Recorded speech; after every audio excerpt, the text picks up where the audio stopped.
আজকের এই ভিডিওতে দেখাবো কিভাবে হ্যামস্টার কম্বেটের আজকের কম্বোগুলো সমাধান করবেন বা কার্ডগুলো খুঁজে পাবেন। প্রথমে আমরা ঢুকে চলে আসবো মাইনে, তারপর পিআরএন টিমে খুঁজে দেখবো। পিআরএন টিমে হ্যামস্টারগ্রাম, প্রথম হ্যামস্টারগ্রামটা কিনবেন। হয়ে গেছে প্রথম কার্ডটা।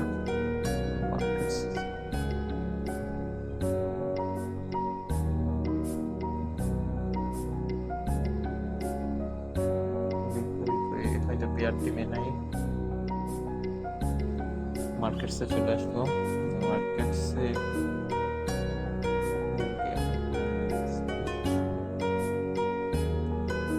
ট্রেডিং বটসটা কিনবেন।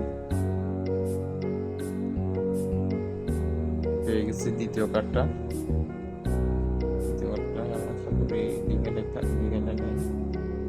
স্পেশালে চলে আসবো। স্পোর্টস ইন্টিগ্রেশন যেটা আছে ওইটা কিনবেন। এটা আপনাদের আমার আগে কিনা ছিল, তাই আমি কিনতে পারতেছি না, আমার শেষ হয়ে গেছে 24 ঘন্টা, কপাল খারাপ। এই স্পোর্ট ইন্টিগ্রেশনটা কিনবেন, এটা নিউ কার্ডসের মধ্যেই আছে, তাহলে কম্বোগুলোর সমাধান হয়ে যাবে।